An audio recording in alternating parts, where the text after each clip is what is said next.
On va juste écouter Éric Zemmour, parce que c'est important d'écouter les arguments qu'il a avancés tout au long de ce discours, notamment, et on l'a peut-être pas assez noté, la violence de ses attaques contre Emmanuel Macron, qui est véritablement son adversaire politique.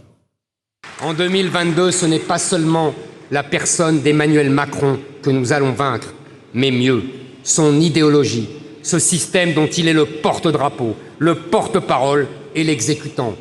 La personne Emmanuel Macron ne nous intéresse pas parce qu'elle est fondamentalement inintéressante.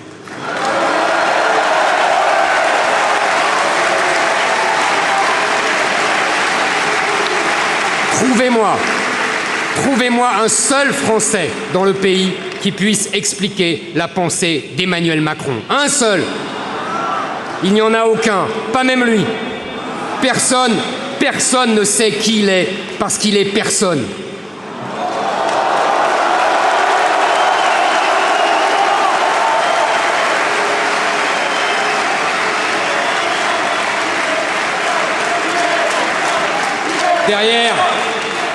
Derrière le masque de la parfaite intelligence technocratique, derrière la montagne d'idées superficielles, derrière les slogans contradictoires, derrière le « en même temps », synonyme de désordre, et le « quoi qu'il en coûte », synonyme de ruine, il n'y a personne, il n'y a rien.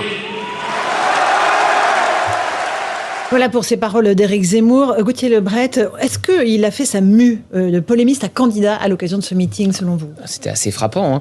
Il y avait vraiment tout qui était mis en place pour que cette mue ait lieu. On a vu un candidat à l'élection présidentielle. On a oublié le polémiste. Vous avez vu les images qui étaient incroyables, des images de grues. Il y avait une grue, il y avait des drapeaux par dizaines, des pancartes Zemmour président. La mise en scène était au point. La mise en scène était vraiment très bien réglée. Dans sa maîtrise de la salle, c'est-à-dire dans la maîtrise du prompteur, c'est pour ça qu'on le voit avec des lunettes, c'est parce qu'il avait des prompteurs qu'il a très bien maîtrisés. Il a vraiment réussi à haranguer la foule, ces 13 000 personnes. Donc oui, tout était fait pour qu'on voit vraiment cette transformation, qu'on passe du polémiste au candidat à l'élection présidentielle. Et sur les axes du discours, on a entendu ce qu'il dit d'Emmanuel Macron, qui est assez sévère.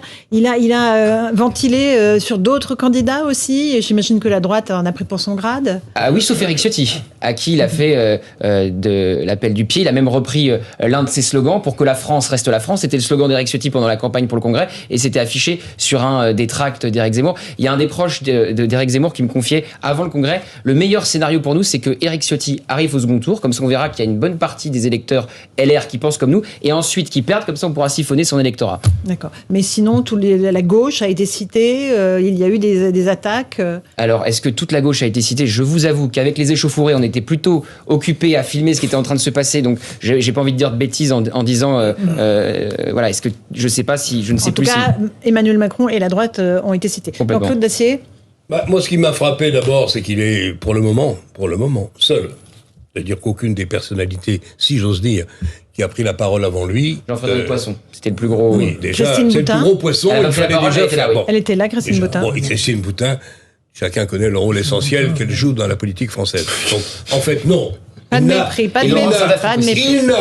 Il n'a, si, parce que des moqueries, on y a droit aussi. Il a pour l'instant personne. Ça ne veut pas dire que ça continuera. Enfin, pour l'instant, il a parlé, et ça a été le seul ayant une personnalité et un discours à s'exprimer. Les autres n'ont pas compté. Pour le reste, encore une fois, je dis que son discours était réussi, qu'il a dit beaucoup de choses. Bon, on n'est pas là pour approuver tout ce qu'il a avancé dans son discours. Il y avait beaucoup de choses vraies. C'est pas nouveau. Sur l'immigration, je pense qu'il tape dedans. Sur la justice, il a raison. Il y a beaucoup de points sur lesquels il a raison. Moi, je suis gêné quand il prend, je comprends pourquoi, une posture totalement victimaire.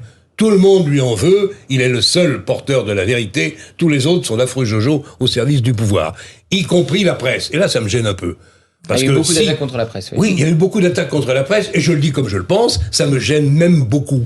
Parce que franchement, s'il y en a un qui n'a pas à se plaindre de la manière dont il a été traité par la presse depuis 2 mois, c'est lui. Donc je comprends très bien la colossale finesse qui consiste à dire « je suis victime de tout ça, aidez-moi, venez à mon secours ». Mais honnêtement, les relais médiatiques au service du pouvoir, franchement, ils charrient un peu.